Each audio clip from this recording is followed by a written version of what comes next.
Up next, it looked like a joyride, but it was something much worse. She was going to jump out of the back of the truck while it was moving. We just thought it was a crazy drunk person, just partying. The evidence suggests foul play. All we knew is that there was a woman who was in distress in this truck. But was this an accident or murder? His story was inconsistent with reality.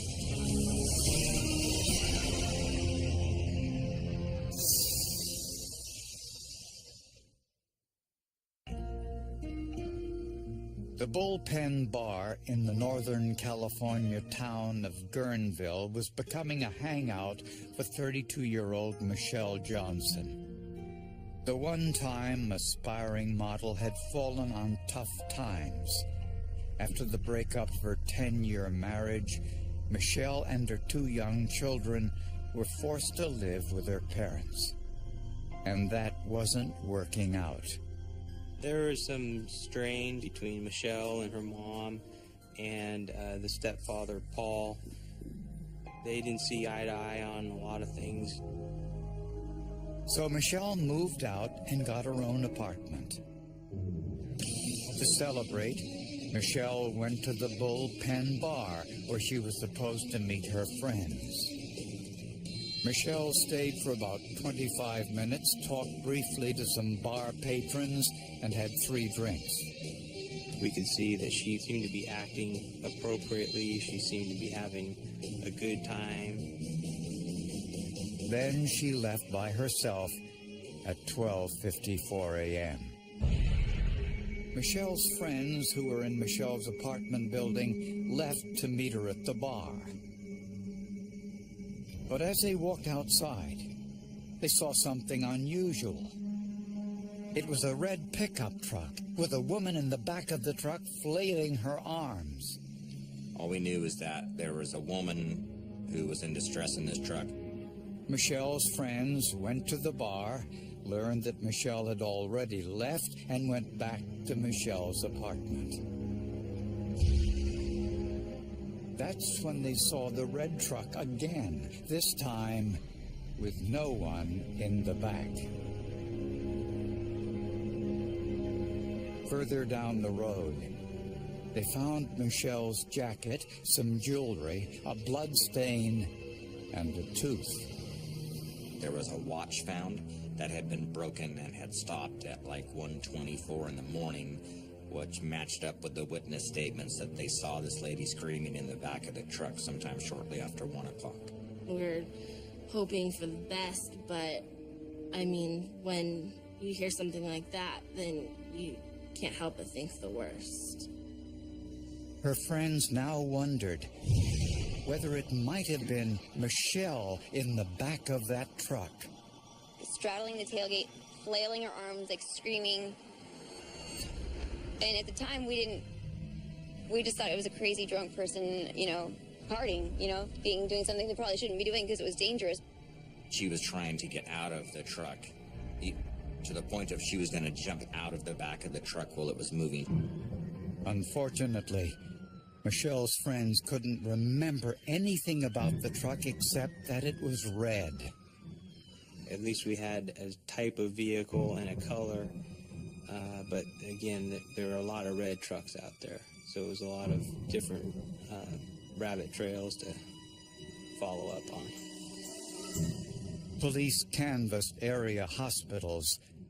No one matching Michelle's description had been admitted. Law enforcement volunteers and family members searched the area looking for Michelle, but were unsuccessful. As time progressed and we realized that we weren't finding her, she wasn't showing up at the hospitals, that this was more likely a kidnapping scenario. Tests showed the blood on the highway was the same blood type as Michelle's, but DNA testing would take several weeks. There was a pool of blood, and leading away from that pool of blood were drag marks in blood, which indicates that whoever was bleeding was drug away. We got an opinion that if she didn't get immediate medical attention based on what we saw at the crime scene, that she was probably going to die. Now, it was a race against time, and police soon found a likely suspect very close to home.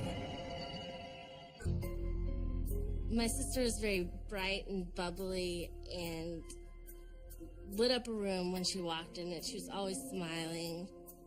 She always wanted to be friends with everyone, be around everyone, make everyone happy. As police searched for Michelle Johnson, they worked under the theory that she'd been kidnapped. Michelle's friends told police they saw a red truck drive by with a woman in the back, and they now assumed it was Michelle. Red trucks are very common. It never ceases to amaze me when you get a car and a description and a color, and then you start looking for it and you realize, wow, they're everywhere.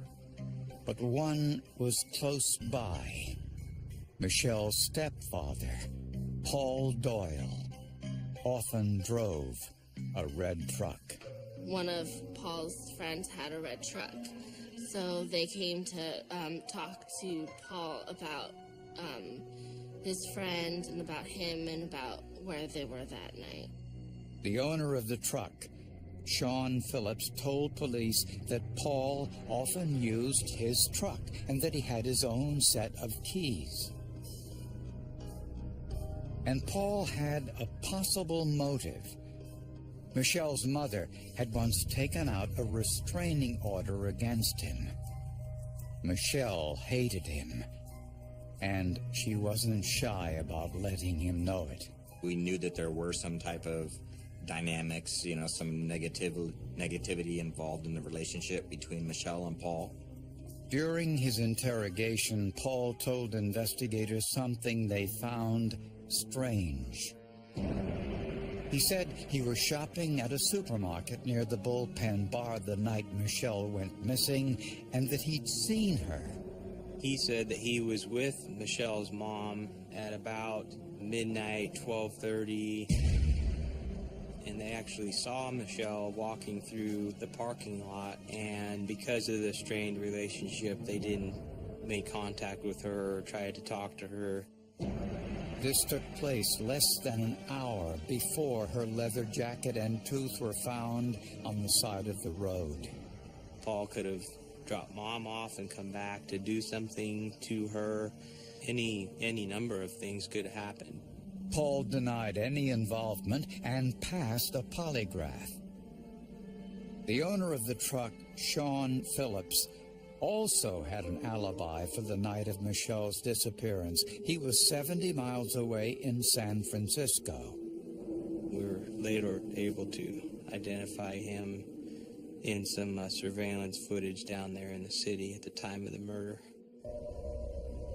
After 4 days of searching, police found Michelle's nude body in a nearby river, covered in mud. She had extensive blunt force injury of the head. It was both external bruises and abrasions and internal bleeding around the brain and within the brain. She also had a number of fractures involving the jaws, both the upper jaw and the lower jaw. Despite the severe head trauma, the autopsy showed it was not the cause of death. It was multiple blunt force injuries to the head, complicated by drowning. She had been placed in the water still living. Strangest of all, Michelle's killer had cut off almost all her hair. It was pretty hacked. When you see her in the surveillance video in the bar, she had beautiful waist-length hair, and when we found her, it had been essentially hacked off. This raised disturbing possibilities about the killer and his motivations. People, especially men that kill women, have been known to do that to retain a souvenir, for example. That type of behavior is often exhibited by serial killers. If that were the case, there was no connection between Michelle and her killer. During Michelle Johnson's autopsy, the medical examiner discovered something else that could have been a factor in her death. She had substantial amounts of both alcohol and methamphetamine in her system. She had substantial enough amounts so that if she had been found, say, deceased in her apartment with no injury, then those would have been considered the cause of death. But Michelle was murdered before the drugs could kill her. She'd been savagely beaten, and her tooth and blood on Highway 116 made it clear her killer hit her at least once while she was on or near the highway. She'd suffered severe trauma to her face. This was no vehicular manslaughter case at all. I found no evidence of sexual assault. I was looking for semen, spermatozoa, foreign hair, foreign fibers. I found nothing. Shortly after Michelle Johnson's body was found, police checked the motor vehicle records of people living in the immediate area. They were looking for any males who drove a red pickup truck. Besides Michelle's stepfather, who had use of a friend's red truck, there was another man, Luke Hassler, whose apartment was within walking distance of where Michelle's body was found.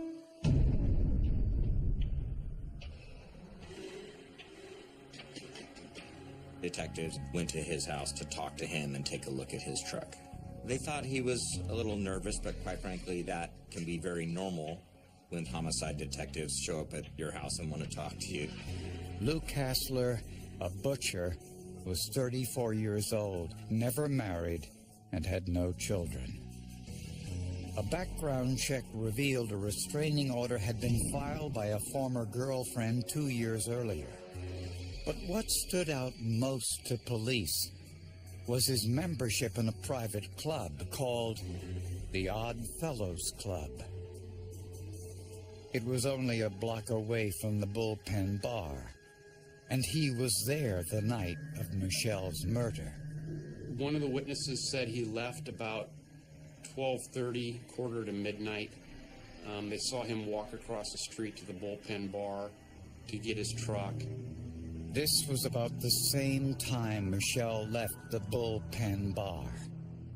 Investigators asked managers at the Odd Fellows Club if they remembered anything unusual about that night or about Luke Hassler. They said that Mr. Hassler was very intoxicated. He'd done some things that people had characterized as being strange. He was on purpose spilling his drink. And then when the waitresses would come over to mop up the floor, that he was peering down their tops. Hassler was shown Michelle's picture. He said he didn't know who she was, and he'd never seen her. Investigators looked in the bed of Hassler's truck and could find no blood, although it looked like someone had recently washed it. So investigators concocted a ruse just to see how Hassler would react. Another detective took a napkin and a little bottle of water and kind of rubbed it along the back of the truck bed, kind of simulating a DNA test. At the time, Hassler showed no reaction. But later, he called friends to express his concerns.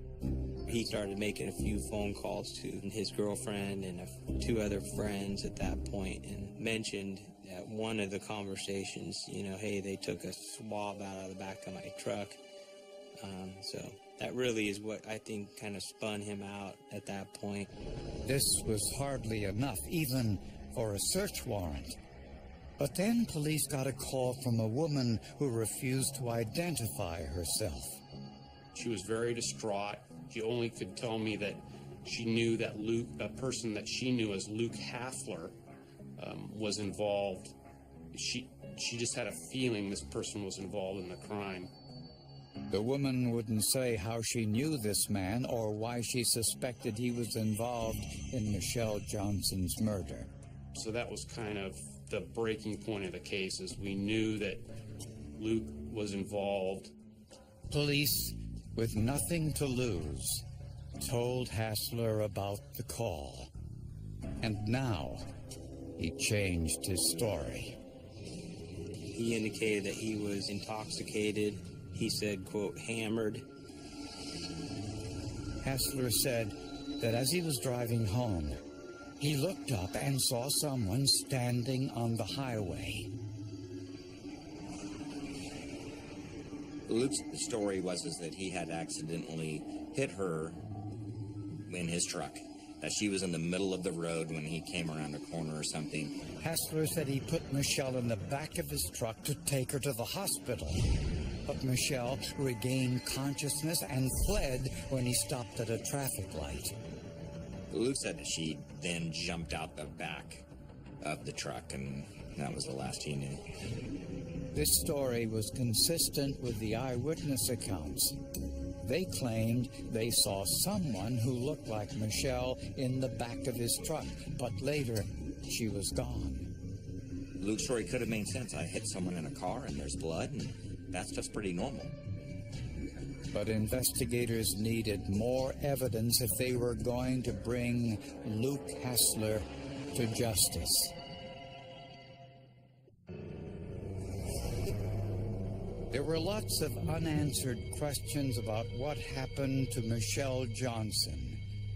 Luke Hassler said he'd accidentally hit her with his truck, but the autopsy didn't support his story.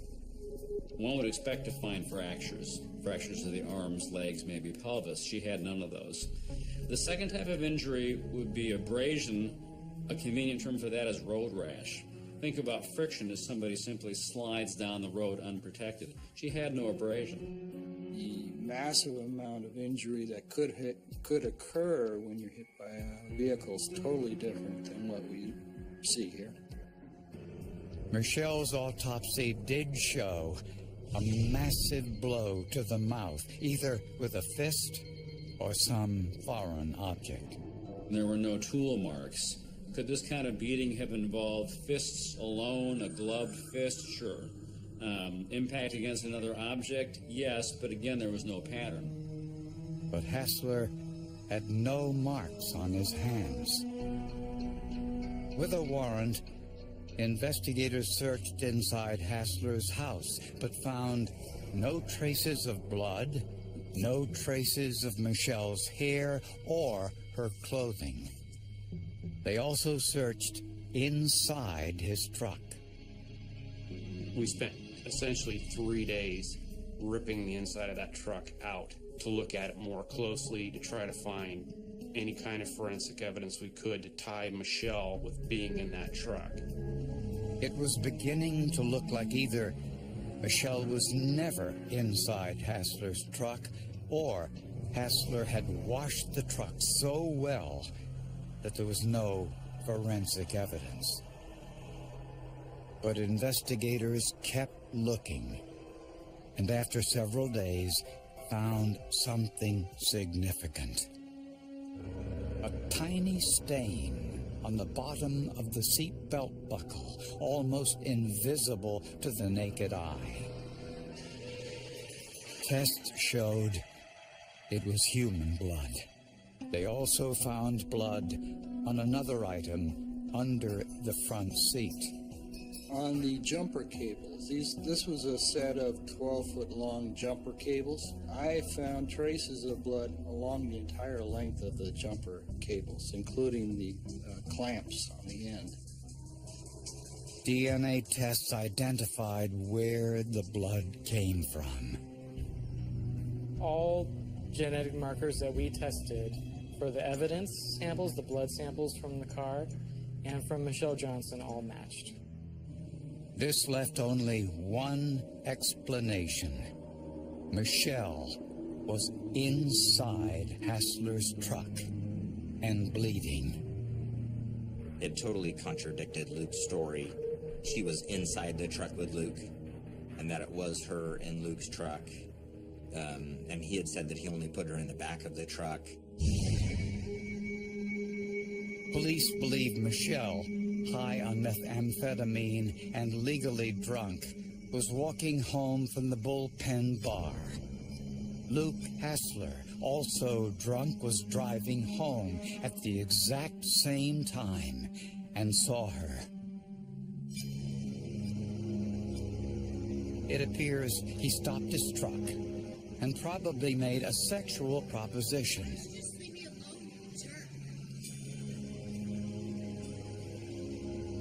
An altercation ensued. Hassler, who outweighed Michelle by more than 100 pounds, simply threw her in the back of the truck and took off. A few minutes later, Michelle's friends saw her in the back of the truck, although they didn't recognize her. 2 miles down the road, Hassler stopped the truck and got out. Michelle jumped out of the truck bed and, preparing for a fight, tore off her jacket. But she was no match for Hassler. He hit her in the mouth, knocked her tooth out, and she lost consciousness.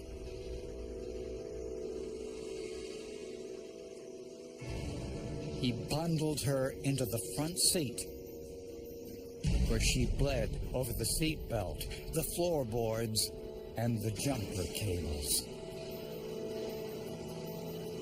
Hassler then made a U-turn and headed to his house.